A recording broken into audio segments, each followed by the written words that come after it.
Episode 36। सभी का ध्यान मृत्युंजय की ओर गया। मृत्युंजय बोला, हम राजस्थान की एक रियासत के राजकुमार हैं। हमने हमारी इकलौती बहन का अभी अभी विवाह तय किया है, जिस वजह से हम काफी खुश हैं। आज आप सभी को यहाँ पर हमारी तरफ से प्रसाद भेंट किया जाता है। ये कहकर उसने अपना एक हाथ आगे किया। बॉडीगार्ड उन 2 कारों के पास गए। वहाँ से बड़ी बड़ी थालों में भरकर कई तरह की मिठाइयाँ लेकर आए। मिठाइयाँ भीड़ में मौजूद सभी लोगों को बांटी गई। फिर वो आगे बोला, पीढ़ी से हमारे खानदान में ये चला आ रहा है कि पहले घर में बड़ी संतान की शादी की जाएगी, जिस वजह से हमें भी पहले शादी करनी होगी। और आज हम इस मंदिर में खड़े होकर ये घोषित करते हैं कि कोई भी योग्य लड़की हमसे स्वयंवर रचा सकती है। ये सुनकर सभी औरतें दंग रह गई। तभी मृत्युंजय आगे बोला, मगर हमसे शादी करने वाली लड़की से हम कोई भी पति पत्नी वाला रिश्ता नहीं रखना चाहेंगे। हमने अपनी छोटी माँ को वचन दिया था कि कभी हम अपनी औलाद नहीं करेंगे। हमारे लिए हमारी छोटी बहन ही बहन, भाई ही हमारी संतान है। ये सुनकर काफी लड़कियां कंफ्यूज थीं। जब उन्होंने सुना कि मृत्युंजय किसी रियासत का राजकुमार है, तो सभी जैसे दौड़कर मृत्युंजय से शादी करना चाहती थीं। लेकिन जब उन्होंने मृत्युंजय की शर्त रखी सुनी, तो सभी के होश उड़ गए। उनमें से कोई भी शादी करने के लिए आगे नहीं बढ़ाना चाहती थी। लक्ष्मी जी अचानक बोली, बेटा, जब तुम्हें इस तरह की शादी ही करनी है, तो तुम उस लड़की से शादी कर सकते हो, वो जो वहाँ खड़ी है। ये कहकर उन्होंने अपनी उंगली सौम्या की ओर की। वो आगे बोली, वो लड़की आपके लिए सही रहेगी।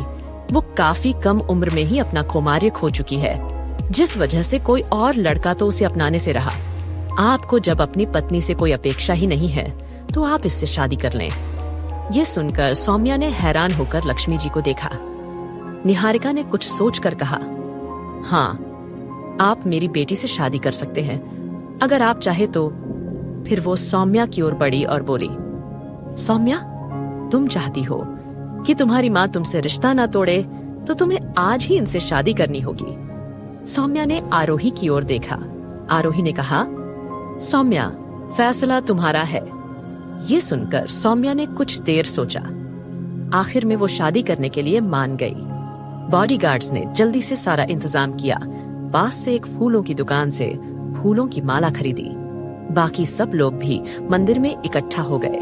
जब मृत्युंजय ने सौम्या की मांग में सिंदूर भरा, तो काफी सारा सिंदूर सौम्या की नाक पर गिर गया।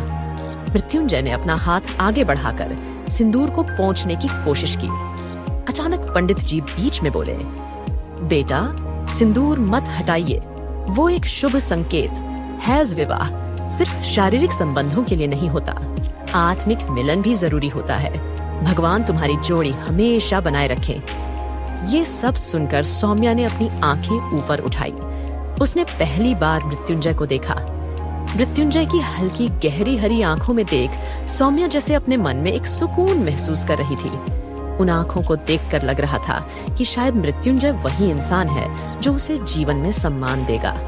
जब शादी हो रही थी, तो आरोही ने नोटिस किया कि उसे कुमार और मिस्टी दोनों कहीं नहीं दिखाई दे रहे थे। आरोही ने राज से सवाल किया, वो दोनों कहाँ हैं? राज ने अपने कंधे उचकाकर कहा, आई डोंट नो। तभी आरोही के फोन पर अद्विजय का कॉल आने लगा। आरोही ने डरते हुए कॉल पिक किया। अद्विजय गुस्से से बोला, तुम कहाँ हो? अभी तक ऑफिस क्यों नहीं पहुंची? आरोही ने ये सुनकर कोई जवाब नहीं दिया। तभी राज ने आरोही के हाथ से फोन लिया और बोला, मामा जी, मैं अपनी बहन की शादी अटेंड करने आया हूँ। मामी भी इस शादी में शामिल हुई है। अद्विजय कंफ्यूज हुआ, क्योंकि कुमार और राज की तो कोई बहन ही नहीं थी। फिर उसने कहा, व्हाटएवर, 15 मिनट में तुम तीनों ऑफिस पहुंच जाने चाहिए। कॉल काटने के बाद राज बोला, मामी, हमें धमकी मिली है, चलिए 15 मिनट में हमें ऑफिस पहुंचना है। आरोही बोली, मगर मुझे सौम्या के साथ रहना होगा, मुझे उसकी काफी फिक्र है। ये सुनकर राज बोला, मामी, आपसे ज्यादा मुझे फिक्र है। वो मेरी बहन है, लेकिन सरकार का हुक्म मानना भी बहुत जरूरी है। आरोही ने कंफ्यूज होकर कहा, सरकार? राज बोला, हाँ हाँ सरकार, वो सरकार ही तो है हमारी। आरोही ने फिर सौम्या की ओर देखा। मृत्युंजय ने मंगलसूत्र के समय सौम्या की गर्दन में कलावे को पहना दिया। जिससे कि काफी औरतों ने ऑब्जेक्शन उठाया। मृत्युंजय बोला, कलावे से पवित्र कुछ नहीं। सौम्या जी, अगर आपको कोई प्रॉब्लम है तो मैं आपको अपना लॉकेट दे रहा हूँ, ध्यान रहे ये हमारे लिए बहुत कीमती है।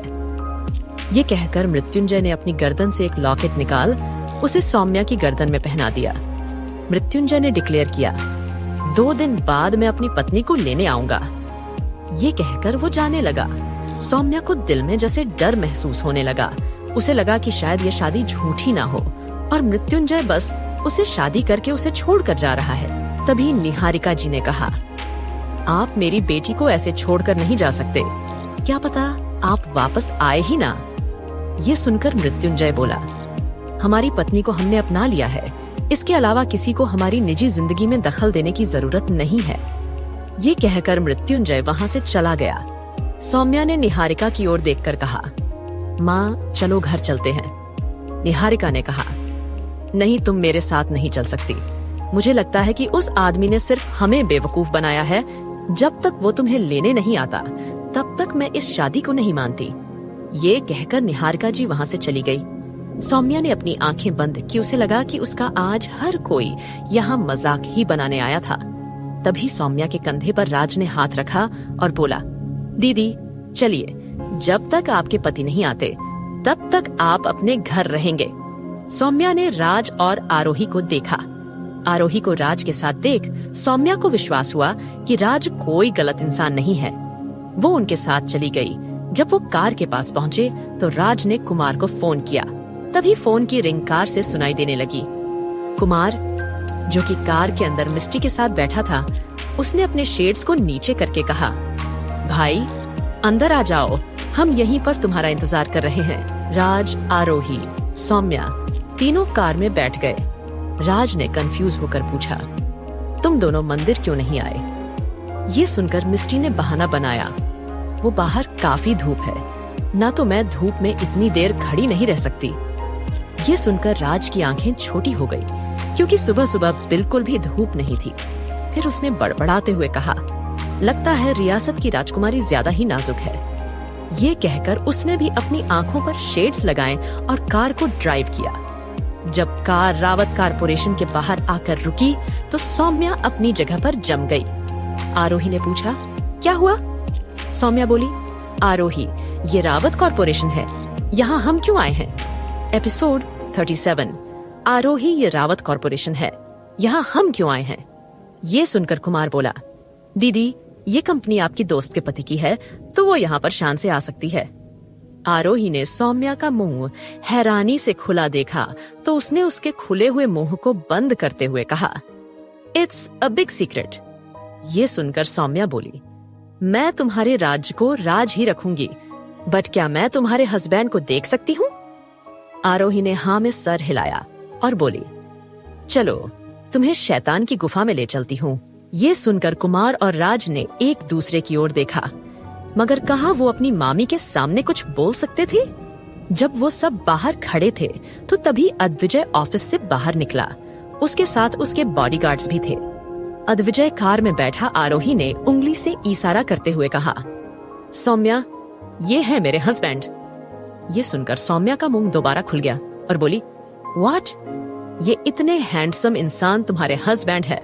Oh my God, Aarohi, you are very lucky. Aarohi मुस्कुराई और मन में बोली, हाँ हाँ बोल सकती हो, लेकिन ये आदमी किसी सरदर्द से काम नहीं है। कुमार और राज अद्विजय की कार के पास पहुंचे। उन्होंने अद्विजय से कुछ बात की और फिर इशारा करके आरोही और सौम्या को उधर आने के लिए कहा। कुमार बोला, मामी आप आज हमारे साथ ऑडिशन सेट पर चलेंगे। वो क्या है ना, आप ही तो डिसाइड करेंगे कि किस एक्टर को कास्ट करना है। आरोही बोली, ठीक है, मगर क्या मैं धानी और सौम्या को अपने साथ लेकर चल सकती हूँ? कुमार बोला, क्यों नहीं, लाइए धानी को मुझे दे दीजिए। धानी को हम तीनों भाई बहन और ये छोटी शैतान, मैं तो भूल ही गया, ये भी हमारी बहन है, तो हम चारों बहन भाई दूसरी कार में आते हैं। आप अपने हस्बैंड के साथ टाइम स्पेंड कीजिए। ये कहकर वो एक दूसरी कार में जाकर बैठ गई। आरोही अब अकेली खड़ी रह गई थी।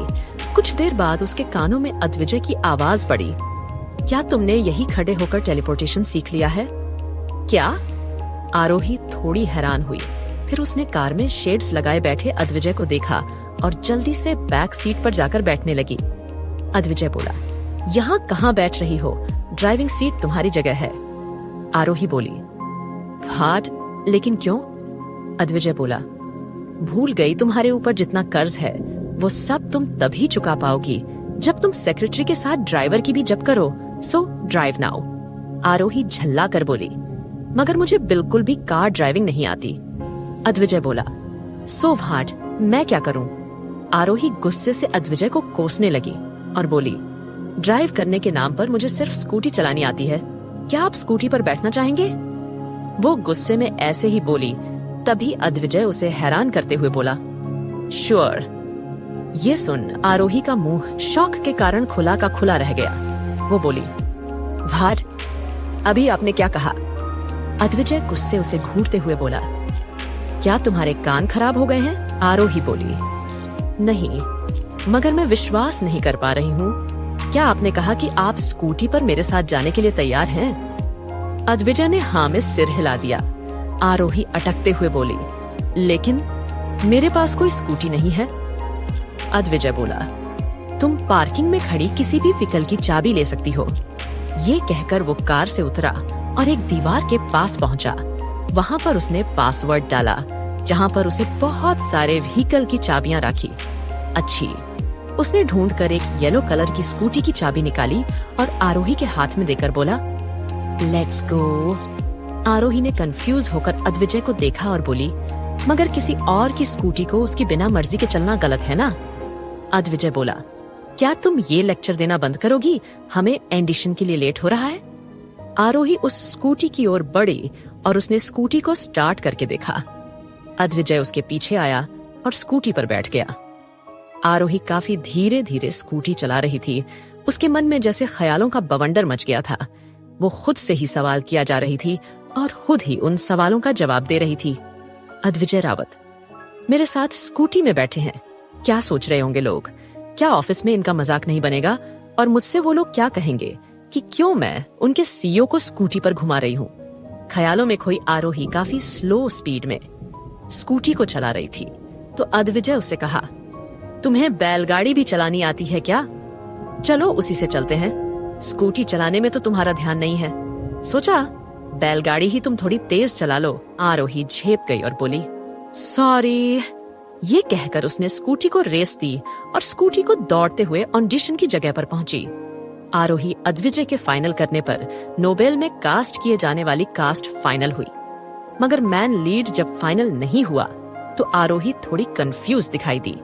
तभी डायरेक्ट ने आरोही को बताया, हीरो एक फेमस एक्टर है, उसे ही ये रोल दिया जाएगा। इससे बनने वाली मूवी को लेकर लोगों में क्रेज बढ़ेगा। आरोही बोली, वो एक्टर कौन है?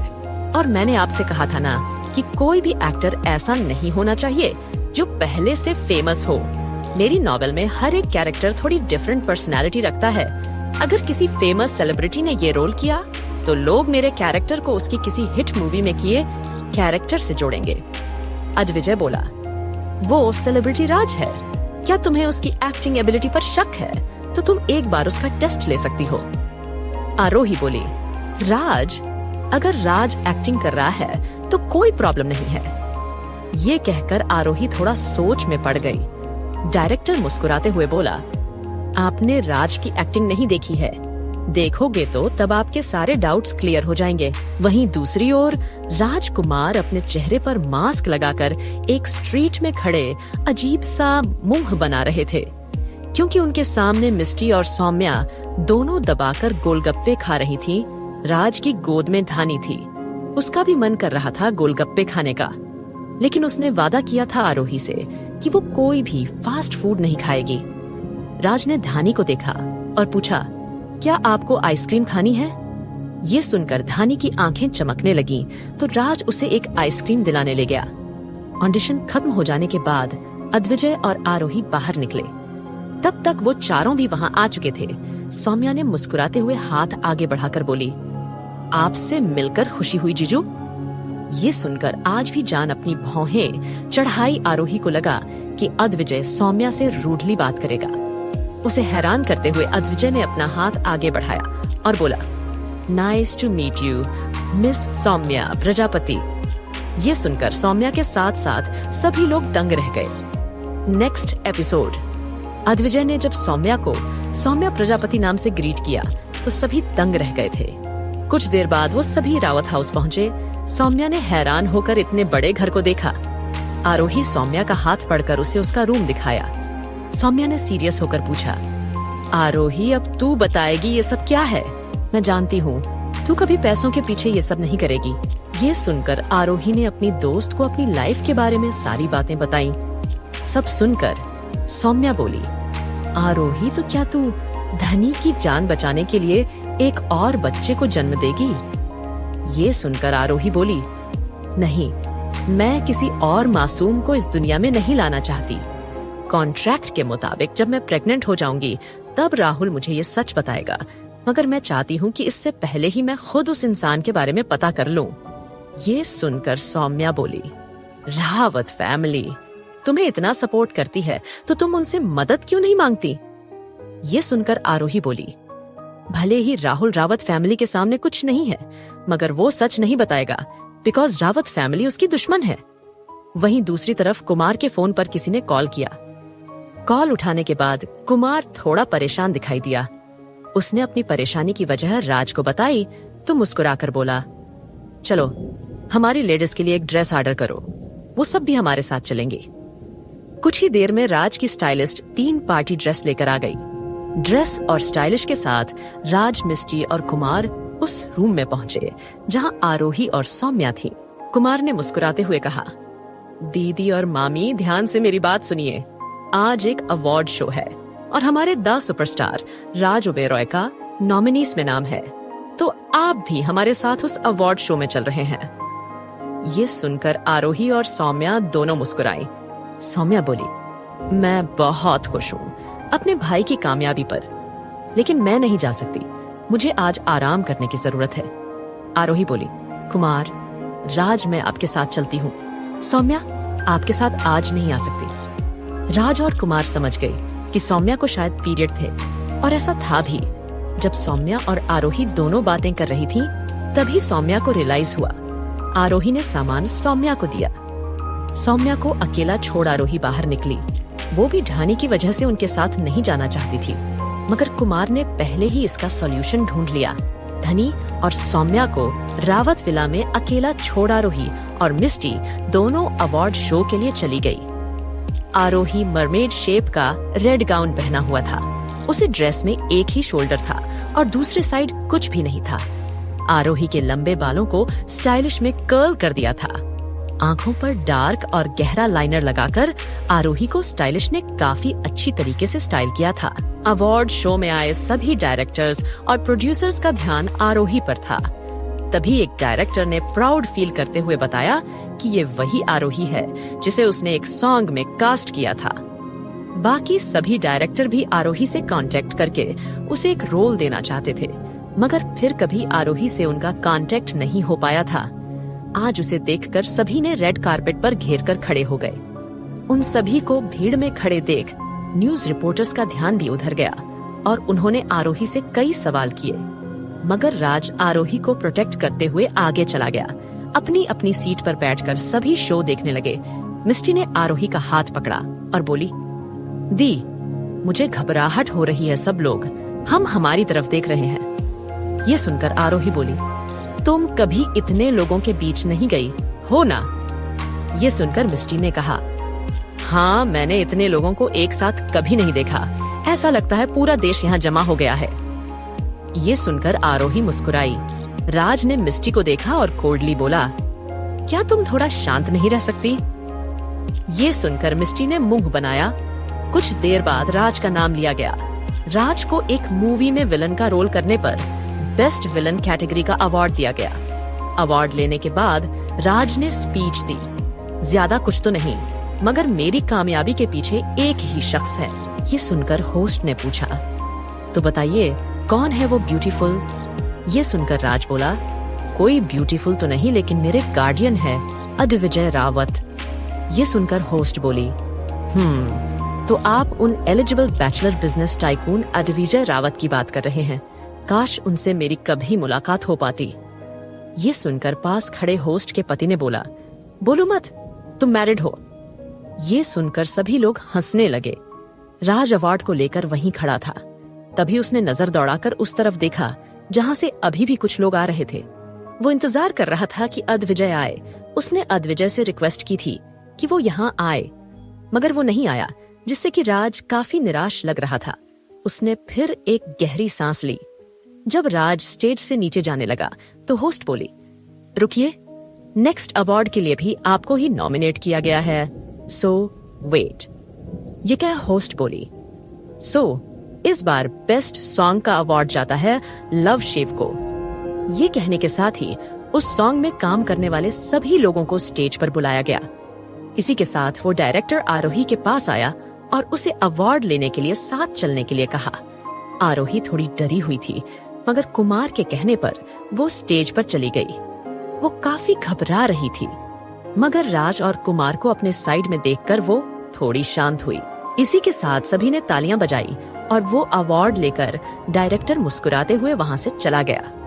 आरोही के हाथ घबराहट से ठंडा पड़ चुके थे। उसने अपनी सीट पर वापस आते हुए कहा, कुमार, राज, तुम पहले से ही इस बारे में जानते थे ना? ये सुनकर कुमार मुस्कुराया और बोला, हाँ, मुझे ये बात पहले से ही पता थी, मगर इस राज ने मुझे ये बात राज रखने के लिए ही कहा था। वैसे मामी जी, सच में आपकी ब्यूटी इनक्रेडिबल है। देखिए कैसे सभी एक्टर, डायरेक्टर आपको देख रहे हैं। ये सुनकर आरोही मुस्कुराए। अवार्ड शो से मुश्किल से वो तीनों निकले, क्योंकि सभी रिपोर्टर्स उन्हें घेर कर खड़े हो गए थे। आरोही को वो दोनों एक होटल लेकर आए। आरोही ने कंफ्यूज होकर पूछा, हम यहाँ क्यों आए हैं? और अगर आपको यह कहानी अच्छी लगी तो हमारे चैनल को सब्सक्राइब करें और लाइक करना ना भूलें।